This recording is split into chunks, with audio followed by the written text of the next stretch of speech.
Sir ఒక్క నిమిషం sir.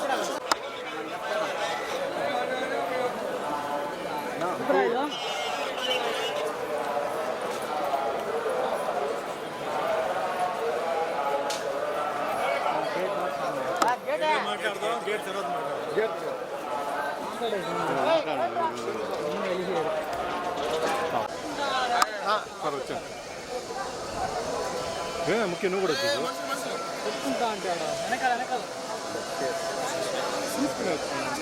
అందుకే వచ్చానమ్మా.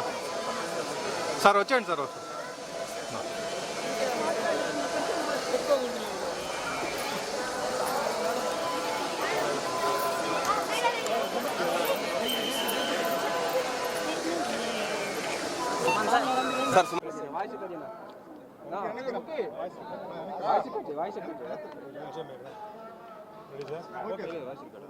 అందరికీ నమస్కారం అండి. ఈరోజు తిరుమలలో దర్శనం, అది ఒకటి. ముఖ్యంగా మా అభిమాని నారాయణ గౌడ్, ఈయన పుట్టినరోజు. ఆయన యూనివర్సిటీలో ఆయన పిహెచ్డి చేశారు.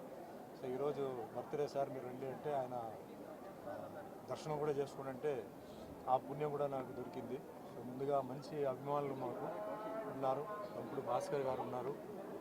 మంచి వ్యక్తులు నాకు దొరకడం జీవితంలో చాలా లక్కీ నేను చెప్పుకోవాలి. సో ఈరోజు దర్శనం అయిపోయిందండి. మళ్ళీ వేరే కొన్ని టెంపుల్స్ అలా ఎలాగే ఇక్కడ వచ్చాం కాబట్టి సో ఎలాగా కింద కూడా వెళ్ళి ఒక రౌండ్ అలా వేసుకొని మళ్ళీ హైదరాబాద్కి వెళ్తున్నాను. సో మీ అందరికీ తెలుసు, మొన్న జరిగిన ఎన్నికల్లో ప్రజలు తీర్పు ఇచ్చారు, మంచి తీర్పు ఇచ్చారు. సో దాంట్లో ముఖ్యంగా తెలుగుదేశం పార్టీ అధినేత శ్రీ చంద్రబాబు నాయుడు గారికి అవకాశం రావడం, అలాగే పవర్ స్టార్ పవన్ కళ్యాణ్ గారికి కూడా అన్ని క్లీన్ స్వీప్ రావడం, అలాగే బీజేపీకి కూడా రావడం, ఒక కొత్త మలుపు, కొత్త ట్విస్ట్ పాలిటిక్స్లో, ఒక మంచి కాంబినేషన్. ఇక్కడ ఏంటంటే మెయిన్గా 5 ఏళ్ళు వెనక్కి వెళ్ళిన ఏపీని మళ్ళీ ముందుకు తీసుకురావడం, నెక్స్ట్ 5 ఇయర్స్ తర్వాత జరగాల్సిన దానికి అన్నిటికీ ఫౌండేషన్ వేయడం, ఇవన్నీ చేయాలంటే చాలా హెర్క్యులియన్ టాస్క్. అది అందరూ బాగుపడాలి, అందరూ బాగుండాలంటే అందరూ సహకరించాలి. ఒకవైపు కన్స్ట్రక్షన్ జరిగేటప్పుడు ఇంకో సైడ్ డిస్ట్రక్షన్ జరగకూడదు. ఎందుకంటే ఇది అందరికీ బాగా మేలు జరగాలని చెప్పి వాళ్ళు చేస్తున్నారు. సో నా విజ్ఞాపన ఏంటంటే అది వ్యవసాయం, విద్య, వైద్య, మిగతా అన్ని విషయాల్లో ముఖ్యంగా వచ్చేసి ఫ్యాక్టరీస్. ఎందుకంటే ఎంప్లాయ్మెంట్ ప్రాబ్లం సాల్వ్ చేయాలంటే ఐటీ వాళ్ళైతే అది వేరే చదువుతో వస్తుంది. చదువు లేని వాళ్ళకి ఏంటంటే ఇండస్ట్రీస్ రావడం, ఎంప్లాయీస్కి చాలా ఇదవడం, ఆ విధంగా చేయాలి, బాగా జరగాలి. పాస్ట్ ఇస్ పాస్ట్ అండి. సో ముఖ్యంగా అమరావతి అనేది ఒక క్యాపిటల్ అమెరికా లాగా రావాలంటే మనందరూ సహకరించాలి. ఎందుకంటే హైదరాబాదు ముఖ్యంగా గచ్చిబౌలి కానీ అలాంటి ఏరియా ఈరోజు నైట్ వస్తే చాలామంది మేము హైదరాబాద్లో ఉన్నామా ఎక్కడో న్యూయార్క్లో ఉన్నామా అంటున్నారు. అంటే అంత అందంగా తయారైపోయింది. ఆ తయారవడానికి మ్యాప్ ఆర్కిటెక్చర్ ఎవరంటే చంద్రబాబు నాయుడు గారు. ఆయన చేసిన ఎయిర్పోర్ట్ ఆ మ్యాప్ అంతా వేశారు. సరే టైం ఆయనకి సరిగా కలిసి రాలేదు, తర్వాత అందరూ చేశారు. బట్ ఫస్ట్ పునాది ఫౌండేషన్ వేసింది ఆయన. సో అలాగే ఇక్కడ ఏంటంటే చాలా స్పీడ్గా వర్క్ జరగాలి, అందరూ సహకరించాలి.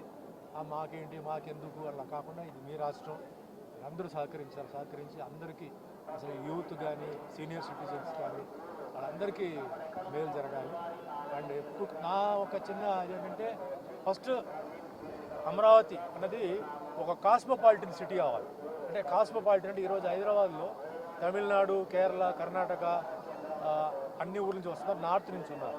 అలాగే వస్తే చాలా స్పీడ్గా ఏంటంటే ఈ డెవలప్మెంట్ జరుగుతుంది. ఇది ఒకటి. నెక్స్ట్ అతి త్వరలో ఏంటంటే తిరుపతిలో కూడా అటు ఈస్ట్ గోదావరి, వెస్ట్ గోదావరి దగ్గర ఒక చిన్న ఫిలిం సిటీ లాంటిది, అంటే చిన్న సెట్స్తో స్టార్ట్ చేసి రెవెన్యూ రావడానికి కూడా ఏంటంటే కన్వెన్షన్ సెంటర్ దాంట్లోనే, అంటే పెళ్ళిళ్ళు ఫంక్షన్ తిరుగుతుంటే రెవెన్యూ వస్తుంటుంది. ఎందుకంటే చాలామంది కళాకారులు, ప్రొడ్యూసర్లు, డైరెక్టర్లు ఆంధ్రాలో ఉంటున్న వాళ్ళు మేము తెలంగాణకు వచ్చి మేము సినిమా చేయలేకపోతున్నాం సార్, ఎందుకంటే మా ఊరు ఉంది, మా మనుషులు ఉంది, ప్రాబ్లమ్స్ ఉన్నాయని చెప్పి మీరు చెప్పండి అని చెప్తున్నారు. సో నా రిక్వెస్ట్ ఏంటంటే యాజ్ ఎ సినిమా పర్సన్గా ఏంటంటే ఈ విధంగా ఏంటంటే కొంచెం చేస్తే తిరుపతి ఫస్ట్ ఆఫ్ ఆల్ ఏంటంటే ఒక టెంపుల్ సిటీ కింద దీన్ని డిక్లేర్ చేయాలి. ఇంత అద్భుతమైన టెంపుల్స్ ఉన్నాయి, ఒక టెంపుల్ సిటీ కింద డిక్లేర్ చేస్తూ ఇలాగే సినిమా విషయాలు వచ్చేటప్పటికి స్టూడియోస్ చెప్తే చాలామంది ఆర్టిస్టులు, చాలామంది డైరెక్టర్స్, టెక్నీషియన్స్కి జాబ్ వస్తుంది, రెవెన్యూ వస్తుంది, అన్నీ వస్తుంది. సో ఆ విధంగా కొత్త గవర్నమెంట్ని నేను రిక్వెస్ట్ చేస్తున్నాను. సో అందరికీ మంచి జరగాలి, మేలు జరగాలి, అన్ని విధంగా అమరావతి, ఆంధ్రాకి అందరికీ మంచి జరగాలని కోరుకుంటున్నాను. అదే మాదిరిగా ఆయన ఈసారి ఇచ్చారు. సో బీసీలకి కూడా నామినేటెడ్ పోస్ట్ ఏంటంటే కూడా ఇస్తూ అందరినీ బ్యాలెన్స్ చేయాలి, అందరినీ బ్యాలెన్స్ చేస్తూ అందరినీ హ్యాపీగా పెట్టుకోవాలి. చెప్పడం చాలా ఈజీ, చాలా కష్టమైన పని, కానీ ఆయనే చేయగలుగుతారు, చేస్తారు. సో అందరికీ భగవంతుడి ఆశీర్వాదాలు వాళ్ళందరిపైన ఉండాలని మనస్ఫూర్తిగా కోరుకుంటున్నాను. Thank you.